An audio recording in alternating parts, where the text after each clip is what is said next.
pemirsa, kembali berjumpa di Bicara Kawanua bersama saya Regina Mangkei. Pemirsa, per Februari 2022 Sulawesi Utara mencetak pertumbuhan ekspor dan impor yang lumayan signifikan. Lalu apakah ini bisa berdampak positif untuk pertumbuhan ekonomi di bumi Nyiur Melambai? Kita akan membahasnya dalam Bicara Kawanua kali ini bersama para narasumber saya. Yang pertama ada Bapak Asim Saputra selaku Kepala Badan Pusat Statistik Provinsi Sulawesi Utara. Halo Pak Asim, apa kabar? Salam sehat. Halo Regina, salam sehat. Berikutnya sudah ada juga narasumber yang kedua, ada Pak Franky Paat selaku dosen Fakultas Ekonomi Universitas Katolik de La Salle Manado. Pak Franky, salam sehat. Ya, salam sehat Regina untuk semua pemirsa juga dimanapun berada. Ya, oke, terima kasih banyak ya sudah bersedia, dan terima kasih juga untuk Pak Asim yang sudah jadi tuan rumah kali ini ya untuk dialog kita kali ini. Ya, oke, baik.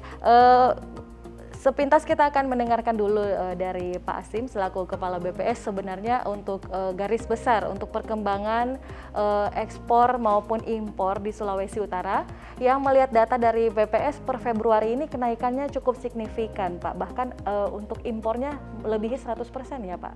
Oke, silakan dijelaskan Pak.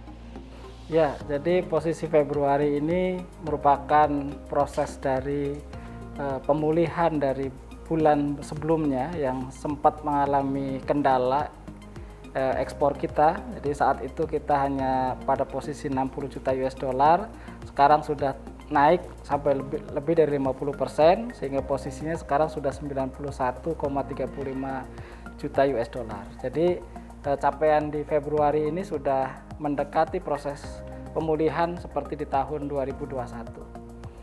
Dan impor kita pun mengalami lonjakan, ini lebih banyak didominasi oleh kebutuhan untuk bahan bakar mineral THS-27, ini untuk kebutuhan industri pengolahan. Oke, baik. Nah, tadi kan dikatakan impor dan ekspornya mengalami lonjakan yang lumayan signifikan Pak. Mungkin bisa dijelaskan tadi untuk komoditi-komoditinya seperti apa, kemudian untuk nilainya juga bagaimana Pak jika dibandingkan dengan tahun sebelumnya?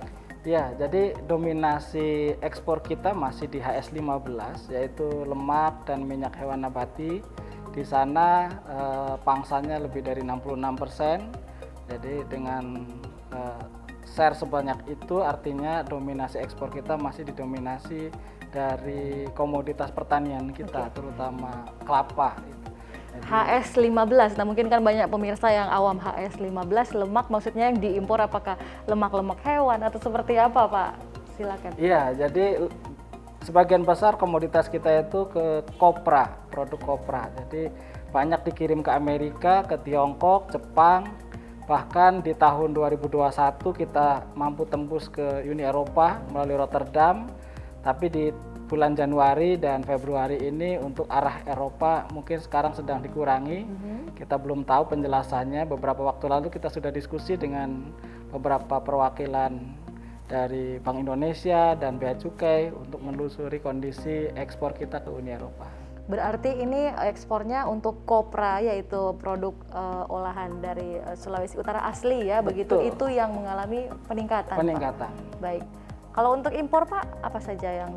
Ya, impor di Februari ini lebih banyak didominasi oleh bahan bakar mineral. Jadi di situ untuk kebutuhan BBM bagi industri pengolahan. Baik. Jadi ada peningkatan impor, tapi lebih banyak untuk kebutuhan produksi, dan ini bisa menopang industri pengolahan kita, kinerja industri pengolahan untuk tujuan ekspor di Sulawesi Utara di bulan-bulan ke depan. Oke, baik. Nah, sebenarnya untuk angka ekspor dan impor ini yang mengalami pertumbuhan yang lumayan signifikan, Pak Franky kalau melihatnya seberapa besar berdampak begitu ke pertumbuhan ekonomi Sulawesi Utara? Iya, baik Regina. Jadi memang seperti yang Pak Asim katakan tadi bahwa ada kenaikan kita ya untuk ekspor dan impor yang cukup signifikan. Kita tahu bersama bahwa ekspor dan impor ini sangat erat kaitannya dengan pertumbuhan ekonomi daerah, dan tentunya kita juga tahu bahwa sangat erat kaitannya dengan produk domestik bruto ya. Artinya bahwa ekspor ini sendiri akan memberikan dampak devisa bagi negara ya, dan kemudian volume industri juga akan bergairah, dan dampak-dampak turunannya jelas ya, bahwa kalau industri bergairah, manufaktur bergairah, berarti serapan tenaga kerja, dan tentunya akan memberikan juga kesejahteraan bagi tenaga kerja, dan tentunya akan memicu juga konsumsi rumah tangga. Jadi jelas erat kaitannya. Sirkulasinya bisa bersentuhan langsung dengan masyarakat umum, Iya, begitu pasti Pak? ya. Makanya tadi saya jelaskan, Regina, sampai ke rumah tangga. Artinya bahwa supaya pemirsa bisa langsung tahu bahwa ekspor ini sangat erat kaitannya dengan PDRB, ya, sangat erat kaitannya dengan pertumbuhan ekonomi, dan import itu sendiri juga begitu, ya. Import itu kan tercipta karena ada kelangkaan atau ada produksi bahan baku maupun bahan penolong, barang modal dan lain-lain yang kurang gitu ya. Dengan adanya impor, dan itu kan tadi kalau kurang bisa memicu kenaikan harga.